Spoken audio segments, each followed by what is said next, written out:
Baik, auzubillahi minasyaitonirrajim. Bismillahirrahmanirrahim. Allahumma sholli ala Muhammad wa ali Muhammad. Rabbi shrah li sadri wa yassir li amri wahlul 'uqdatam min lisani yafqahu qawli. Ufawwidu amri ilallah innallaha basirun bil ibad. Assalamualaikum warahmatullahi wabarakatuh. Alhamdulillahirabbil alamin. Hari ini kita akan melanjutkan di pertemuan yang keenam masih dalam pembahasan metodologi pembelajaran. Semoga teman-teman sekalian masih dalam keadaan sehat walafiat dan tetap semangat dalam pembelajaran online kali ini. Jika di pertemuan sebelumnya kita telah membahas materi inti ya, yaitu berkaitan dengan metodologi pengajaran itu sendiri, dan masing-masing kita sudah bahas secara spesifik, dan dapat kita simpulkan bahwa ketika kita mengambil salah satu metode dalam pengajaran, pastinya akan ada poin-poin seperti kekurangan atau kelebihannya. Nah, untuk cara supaya bisa kita memanfaatkan dan menutupi kekurangan tersebut, maka sebaiknya kita menggunakan beberapa metodologi dalam pengajaran sehingga satu sama lain akan saling melengkapi. Nah, untuk hari ini materi kita yaitu berkaitan tentang keterampilan mengajar sebagai tambahan terkait proses pengajaran ya. Jadi ketika kita membahas tentang keterampilan ini, insya Allah akan membuat meskipun kita belajar secara sistematis ataupun kita akan melakukan dalam proses pengajaran itu secara terstruktur, paling tidak masih ada ibaratnya fleksibilitas ya atau keluasan dalam pengajaran sehingga nanti akan kita kombinasikan dengan kemampuan yang akan kita miliki melalui seni ataupun keterampilan dalam proses pengajaran. Mungkin istilah nanti ini kita bisa kombinasikan ya karena keterampilan ini tadi bukan sesuatu yang bakat ibaratnya terlahir dari kita ya, tetapi sesuatu yang tentunya juga bisa kita pelajari, yang juga bisa kita kembangkan dalam proses belajar mengajar. Insya Allah menjadi modal juga bagaimana kita dalam mengajar untuk bisa menjadi daya tarik bagi para peserta didiknya nantinya terkait tema-tema yang akan kita sampaikan. Nah, istilah keterampilan ini nanti bisa juga berkaitan dengan istilah dengan seni ataupun teknik-teknik dalam mengajar. Karena satu sama lain saling berkaitan. Mungkin dalam aplikatif kita melihat itu adalah sesuatu yang satu, tetapi dalam teoritis masing-masing memiliki perbedaan dan juga kesamaan nantinya. Langsung saja ya, kita definisikan terlebih dahulu. Keterampilan ini tadi atau disebut juga sebagai seni ataupun teknik adalah 3 konsep yang tentunya satu sama lain saling melengkapi dalam dunia pendidikan.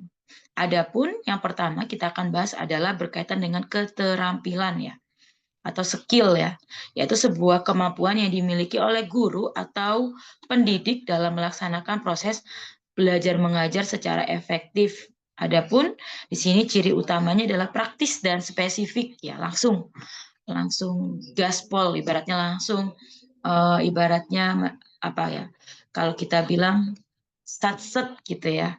Kemudian tapi secara mendetail juga ya karena spesifikasi adalah sesuatu yang harus diupayakan karena kan anak sekarang juga kita tahu ya tidak suka bertele-tele, kemudian suka yang instan, otomatis keterampilan ini sangat dibutuhkan dalam proses pengajaran. Nah, apa saja contohnya? Yang pertama, memberikan penjelasan yang jelas, ya. Kemudian mengelola kelas dengan baik, bagaimana kelas itu bisa kita atur ya sedemikian rupa. Kemudian bisa juga dengan mengajukan pertanyaan untuk hook ya, ibaratnya menarik perhatian dan juga stimulun bagi para peserta didik kita nantinya, kemudian memberikan umpan balik ya secara konstruktif. Fokus pada penguasaan kemampuan teknis dalam proses pembelajaran. Itu kita sebut sebagai keterampilan. Adapun seni, seni itu kreativitasnya dan personal yang digunakan masing-masing guru dalam menciptakan pengalaman pengajaran. Jadi setiap guru pasti punya background ya, kemudian pengalaman mengajar. Nah, di sini kita bisa kembangkan sendiri ibaratnya seperti itu ya dengan kreativitas yang beragam. Nah, di sini ciri-cirinya biasanya lebih luas ya, kreatif dan melibatkan intuisi. Contohnya menggunakan cerita, pengalaman, kemudian hasil dari observasi masing-masing guru yang terkonsep tentunya ya. Kemudian bisa memanfaatkan humor dan untuk mencairkan suasana gitu ya, biar lebih teman-teman atau adik-adik yang ada dalam kelas itu lebih nyaman sehingga bisa masuk ya dalam materi yang akan kita sampaikan. Kemudian menginspirasi tentunya ya, atau misal kita sampaikan pencapaian-pencapaian apa saja yang bisa kita ceritakan terhadap pengalaman pribadi yang sudah kita lakukan. Kalaupun belum, ibaratnya hal-hal yang trial error ya, ibaratnya apa yang sudah kita coba, apa kegagalan apa. Jadi pengalaman itu tidak harus kesuksesan ya, tapi banyak hal yang nantinya bisa dikaitkan. Nah, ini ternyata masuk bagian dari seni. Kemudian tekniknya. Adapun teknik yaitu cara atau metode ya secara tidak langsung yang kemarin kita lakukan adalah sebuah teknik yang digunakan untuk menyampaikan materi. Bisa kita pilih ya metode apa saja yang kemarin kita sudah pelajari, kemudian strategi apa yang ingin kita lakukan, dan kalau bisa sekali lagi kita kombinasikan yang bisa kita terapkan dalam tema yang akan kita gunakan. Nah, ini bisa digunakan seperti teknik diskusi, ceramah dan lain sebagainya. Mungkin istilah ceramah akan selalu keluar ya karena memang hal yang paling sederhana, bahkan Nabi Muhammad SAW menjadi daya tarik umat Islam untuk bisa menganut agama Islam ya karena sistem ceramah tersebut yang digunakan oleh Nabi. Nah, fokusnya adalah metode dan strategi. Berarti teknik itu masuk dalam sistem strategi ya, ataupun metode yang sudah kita pelajari di pembahasan kemarin. Nah, perbedaannya adalah bagaimana antara keterampilan seni dan teknik. Bagaimana yang tadi sudah kita sebutkan bahwa kemampuan praktis, kreativitas, metode, spesifik, fleksibel, dan sistematis, efisiensi, kemudian menarik ya, keselarasan dengan tujuan, mengelola waktu, motivasi, dan penggunaan metode tertentu. Dan ketiganya, kalau kita kombinasikan akan menjadi sebuah sistem pembelajaran yang tidak akan terlupakan oleh para peserta didik nantinya. Nah, adapun seni-seni yang akan kita pelajari di sini adalah bagaimana seni tersebut. Yang pertama adalah seni latihan. Ini latihan baik digunakan kepada para pendidik maupun bagi para peserta didik ya. Ada 4 latihan. Yang pertama adalah pengulangan. Meskipun terkadang pengulangan itu adalah sesuatu yang membosankan, tetapi kita upayakan terus mengulang karena banyak sekali memori yang digunakan bagi para peserta didik itu memori jangka pendek ya. Oleh karena itu ketika kita tanya kembali pasti kebanyakan itu lupa. Apa ya yang mana ya? Gitu ya. Jadi mau nggak mau metode pengulangan ini harus kita terus gunakan. Kemudian ada nanti latihan inferensial, kemudian latihan tinjauan dan praktis. Nah, untuk pengulangan yang pertama tujuannya adalah biasanya teori menghafal ya. Misal rukun-rukun sholat ada berapa gitu ya. Kemudian yang termasuk tidak rukun sholat apa saja. Nggak apa-apa kita ulang, bahkan dengan praktik yang kita gunakan, dengan seni yang kita gunakan, misal dengan gerakan. Jangan lupa apa pertama, dan yang paling utama adalah niat, misal. Itu adalah sesuatu yang rukun. Kemudian yang kedua apa? Takbiratul ihram. Gimana bacaannya? Takbir, Allahu Akbar. Kemudian apa? Qiyam, istilah fikih kita gunakan ya. Apa itu qiyam? Berdiri, qiyam. Ya. Kemudian yang keempat apa? Ruku ya, sesuatu yang juga tidak boleh dilupakan. Kondisi yang ketika kita lupa, baik itu sengaja maupun tidak sengaja, maka bisa membatalkan. Makanya penting sekali sesuatu yang berkaitan dengan rukun itu kita ingat-ingat. Dan yang terakhir adalah apa? Sujud gitu ya. Kemudian latihan inferensial. Nah, di sini kita lihat nih minatnya anak-anak apa, bakatnya apa gitu ya. Kemudian kita menggunakan pemikiran logik ya, kemudian menggunakan konsep baru. Nah, sesuatu yang kita gunakan ini adalah sesuai dengan pemahaman anak-anak. Jadi kalau kita lihat anak-anak TK, pemahamannya sejauh mana, tentunya kita juga harus mengkelompokkan ya audiens kita seperti apa. Oh, kemudian anak SD seperti apa, SMP, SMA, dan lain sebagainya, kuliah seperti apa. Nah, nantinya kita bisa lihat bagaimana minat masing-masing dari audiens kita. Sehingga kita bisa kaitkan dengan topik yang akan kita sampaikan. Kemudian tinjauan, yaitu untuk memperkuat pembelajaran materi yang telah dipelajari sebelumnya. Ditinjau kembali, kemarin gimana, coba dilihat ringkasannya seperti apa, diagramnya seperti apa. Nah, itu untuk kita melihat bagaimana motorik siswa dan siswi kita. Latihannya seperti apa. Kalau misal praktek sholatnya kemarin kita bantu. Nah, kali ini prakteknya tanpa dibantu dan kita ambil nilai secara serius. Dan tidak lupa, misal ustazah dan ustadz ini akan merekam dan akan nanti yang terbaik akan kita posting dalam medsos sekolah. Nah, seperti itu bisa menjadi metode atau teknik tinjauan seperti itu.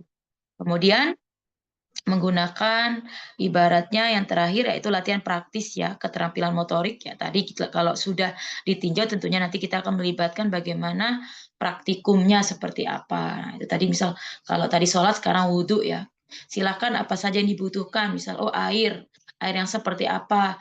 Oh, pengen praktek nih air wudhu dengan 1 gelas, nah, dengan gelas setengah misal.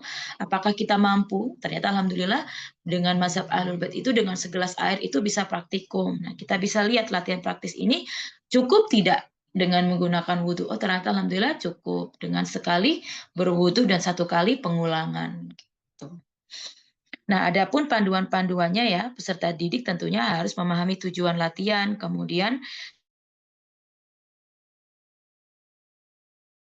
kemudian guru juga harus memahami konsepnya, dan yang terakhir harus menghafali materi yang sudah dipelajari.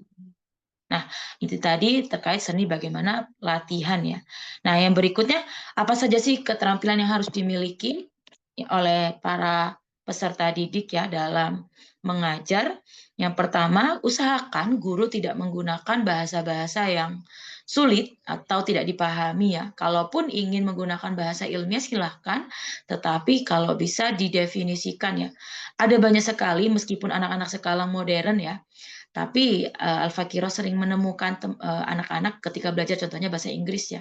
Ternyata istilah-istilah yang di media sosial saja mereka tidak paham.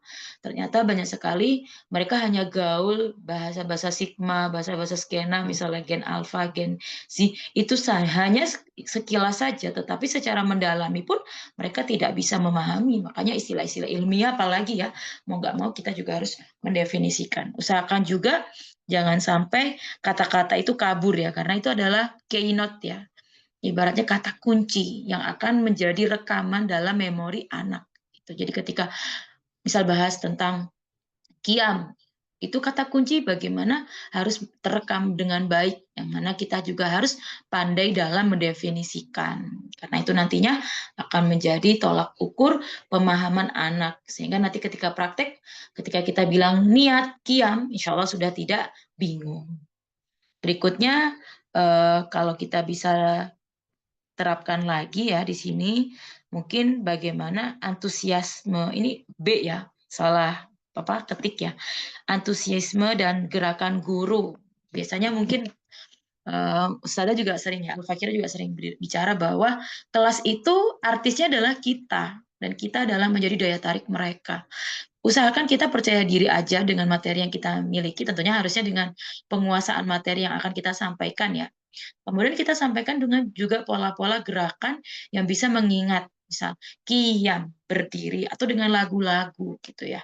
Kemudian niat. Nah, kita bisa terapkan tersebut sehingga nanti akan menjadi sebuah memori yang insya Allah jangka panjang. Sampai tua bakal diingat insya Allah. Seperti itu ya. Nggak apa-apa misal kita terlihat seperti badut ya, kalau bahasa kita ya.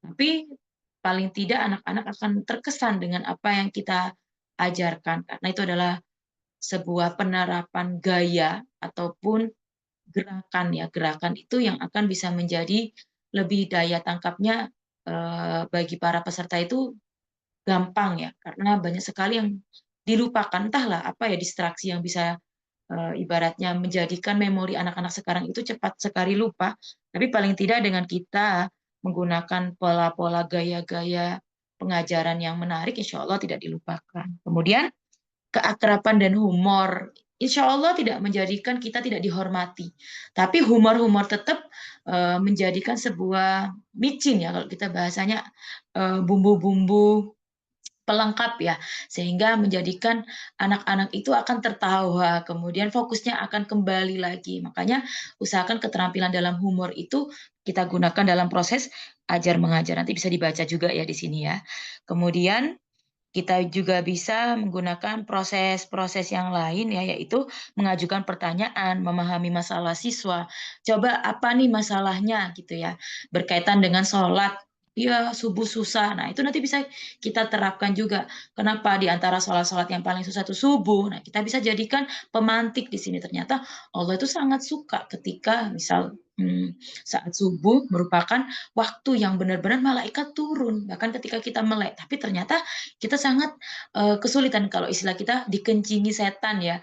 Nah itu bisa kita tanyakan, "Apa masalahnya?" Gitu. Jadi paling tidak menjadikan sebuah penyemangat dalam proses ibadah nantinya dalam, keseharian para peserta didik. Kemudian tidak lupa keterampilan itu juga dibutuhkan dalam proses seperti pelatihan. Kita harus upgrading juga. Bukan berarti kita mengajar selesai ya, kita sudah belajar. Tentunya pelatihan itu adalah proses kita belajar lagi, up to date, upgrade, karena guru itu harus menyesuaikan dengan kebutuhan anak-anak zaman sekarang. Otomatis ini adalah sesuatu yang sangat dibutuhkan dalam keterampilan pengajaran. Dan pengajaran ini butuh bantuan juga, seperti dengan dukungan proses ceramah yang sudah kita pelajari dalam metode ceramah. Dan juga dalam metode pengajaran kita juga belajar bagaimana bantuan teknologi. Saya tidak bisa nih Canva, saya tidak bisa Zoom, saya tidak bisa bikin PowerPoint, tidak bisa bikin video jedak-jeduk misalnya, untuk menjadi daya tarik di medsos. Nah, paling tidak kita mau belajar, makanya pelatihan itu tadi berfungsi bagaimana kita upgrading skill dalam proses mengajar nantinya, tidak bisa berhenti sampai di sini. Kemudian kita juga bisa menggunakan pendidik dengan melalui, bagaimana memberikan tugas nantinya kepada para siswa supaya tidak kosong. Nanti melibatkan orang tua ya, karena praktikum itu tadi tidak hanya di dalam kelas, kita cuma tahu, oh ya sudah benar, tapi dalam rumah, nah kita bisa melibatkan orang tua. Jangan memberikan PR-PR atau tugas rumah yang teori ya, langsung saja praktikum dengan menyampaikan kepada orang tua apakah sudah anaknya subuh dengan tata cara yang baik, tidak sholat cepat, kemudian dengan tumanina, kemudian dengan bacaan-bacaan sholat yang berlaki mengeraskan suara, ditanyakan ke orang tua dan itu akan menjadi kita sendiri. Dan ini adalah sesuatu yang sangat bermanfaat pastinya bagi kedua orang tua dan juga para peserta didik. Dan insya Allah ini juga bukan membosankan pastinya. Itu tadi keterampilan dalam proses mengajar yang bisa kita terapkan ya, seperti dan lain sebagainya. Insya Allah berikutnya kita juga akan mempelajari bagaimana evaluasi ketika sudah memahami bagaimana proses pengajaran dengan baik, metode apa, dan juga keterampilan seperti apa dalam mengajar, kita akan mulai evaluasi dan menilai sebetulnya ya, tapi mungkin karena kita hanya beberapa pertemuan, jadi penilaian itu bisa sambil berjalan ya, bisa dimutolaah lebih lanjut oleh teman-teman sekalian. Taib, hadza minni wal afu minkum. Wassalamualaikum warahmatullahi wabarakatuh.